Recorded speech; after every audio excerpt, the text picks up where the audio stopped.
When I think of India, I think of a loud, proud, and somewhat chaotic nation. As the second most populated country on Earth, it's not surprising that there are around 8.5 million trucks, which compose a trucking industry worth upwards of $200 billion US, as trucks are responsible for transporting around 50% of all goods in the country. However, despite the massive size of the industry, most of Indian trucking remains largely unorganized and with hands below the table. But the millions of drivers continue to drive, for if they stop, the country stops too. Now, there are countless videos on YouTube that cover the beautiful hand-painted trucks which line India's streets, and I fully intend to speak about them later in the video. But first, what I'm more so interested in is how this massive and uncontrolled industry manages itself. India is home to the second largest road network in the world, with over 6.3 million total kilometers of road, 2/3 of which is paved. Those most familiar with this extensive network are the millions of truck drivers who call these roads home. The average Indian trucker lives an incredibly difficult and strenuous lifestyle, with more than 80% of all drivers living out of their trucks. An average day of driving can consist of more than 14 hours on the road, as there are no commercial restrictions on driving time. Most of the time, trucks will have 2 drivers who rotate shifts in order to increase time spent driving. One can sleep or have recreation time while the other drives, only stopping for food and to use the toilet.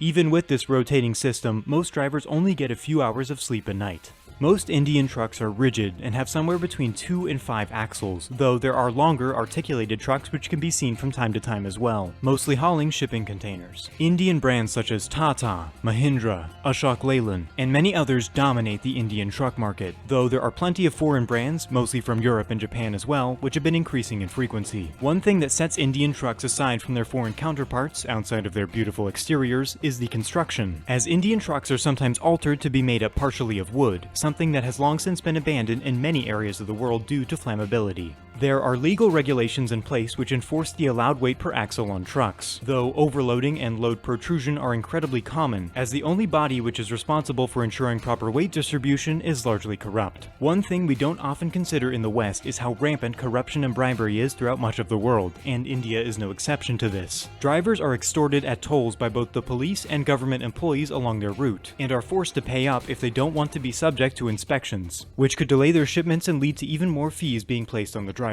In total, Indian truck drivers pay $4.5 billion US in bribes annually. Because of this, drivers often carry sizable amounts of cash on them, which leaves them vulnerable to robbers or others looking to take what little they have. Though drivers have a serious opposition to the obligation of bribery being placed upon them, they have little say in the overall system and are left with only the options to either comply or quit driving completely, the latter of which would mean destitution for most. There seems to be a general attitude in Indian society which looks down upon truckers, despite their necessity to the function of daily life. Outside of being forced to cough up bribes at tolls, truck drivers are almost automatically blamed for accidents, even if they were not at fault. Apparently, sometimes people will even burn down trucks accused of causing accidents as a form of mob justice. Even the process of obtaining a driver's license features an element of corruption, as licenses can simply be bought as opposed to earned. As time marches on, the corruption only appears to be increasing, and those with the power to change regulations benefit the most from the chain of corruption. There are new policies regulating the trucking industry which are being implemented all the time, mostly for the purpose of increasing bribe money as drivers cannot keep up with the influx of new regulations. An example of one of these laws is one which prevents trucks older than 20 years from operating commercially, forcing many companies and independent drivers to replace the most expensive and essential part of their business, or pay bribes to keep their older vehicles running. While many Indian drivers take the job because it's the best they can find, there is a good deal that are working the job because they've been born into it. However, an overwhelming 84% of Indian truck drivers do not wish for their children to follow in their footsteps. Even with the little sleep they get, Indian truck drivers can manage long-distance hauls, able to cross the country in a matter of days. Though longer-distance deliveries tend to pay higher, they also create incredible stress on families who seldom see one another, as long-distance drivers only come home a few days a month. Loneliness is one of the hardest and most prevalent aspects of a career as a truck driver, which has led to a mental health epidemic in the Indian trucking industry. Those who have chosen to make a career out of long-distance hauls are more often than not without close family or connections. Long distances on the road, compounded with intense loneliness, has led to a high rate of intoxicated driving, as it's not uncommon for drivers to take substances in order to increase alertness. 53% of truck drivers are dissatisfied with their professions, which is no surprise when you consider that 9 out of 10 Indian truck drivers do not own their own truck, and make on average a measly 20,000 Indian rupee or $250 US per month.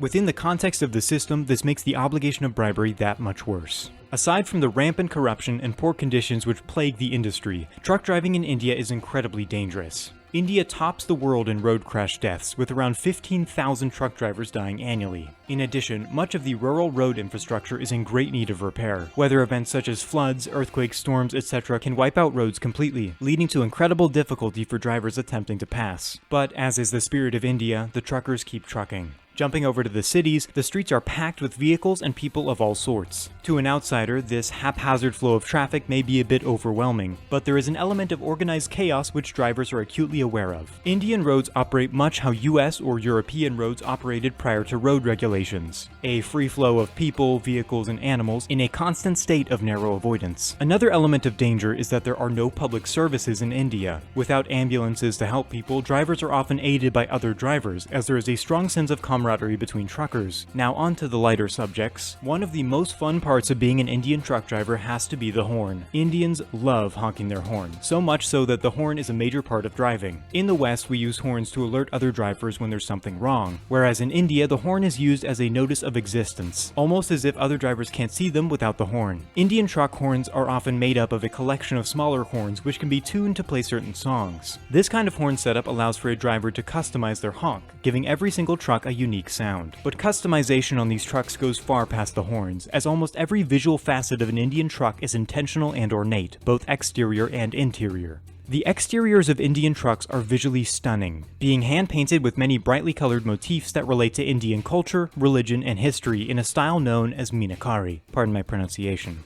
Artistically inclined drivers can do the painting themselves, but most will outsource the work to professionals who paint trucks for a living, creating both images and highly artistic lettering which are painted on the truck's exterior. A common use of this lettering is the "horn please" or "blow horn" phrase that you will see frequently on the back of Indian trucks, a message which lets other drivers know to honk if they wish to pass. These trucks are as visually loud as they are auditorily loud and do much for the driver's morale, as personalization helps to make the trucks more home-like. Stepping into the cab, this sense of home is very apparent. Truck drivers keep many blankets for sitting or sleeping on, and some choose to cover their walls in wood or other materials which can be painted on. Those who can afford to do so also invest a lot into the interior lighting of the cab, sometimes including colored lights or lighting patterns. The majority of Indian trucks do not have air conditioning, only using fans to keep cool throughout the heat of the day. Many parts of India see year-round hot and sometimes very humid weather depending on the region, which makes driving miserable and can result in a truck overheating. The Indian solution to this? Just throw some water on the radiator and wait a little while. I suppose there's not much else they can do. This chaotic and unregulated industry, however overwhelming it may seem at times, does grant truck drivers a small amount of personal freedom while on the road. They are not bound by any time regulations outside of their delivery time, allowing for them to stop when they see fit, drive for as long as they want, and enjoy the few hours of free time that they have. While we have truck stops here in the US, Indian truck drivers have what are called dabas, which exist as roadside restaurants for hungry drivers as well as a place to park for the night. Some dabas include entertainment as well, such as acrobatic performances, Bollywood music or films, or toy vendors for children. Dabas are also a great place for truck drivers to socialize in order to stave off the loneliness of the road. It's also quite common for drivers to cook in their trucks, using open flames to heat stews, curries, and other Indian meals. Though this helps to save on money, the cooking process is dangerous, as open flames and ornate cloth truck interiors don't tend to mix well. In addition to this, it can be hard to keep ingredients fresh without any form of refrigeration, unfortunately leading to many gastrointestinal issues for drivers. The life of an Indian truck driver is one wrought with corruption, danger, and experience. Every day, drivers see something new, be it a horrific accident, a beautiful landscape, or a treacherous road. It matters not to the Indian driver, laser focused on arriving at their destination.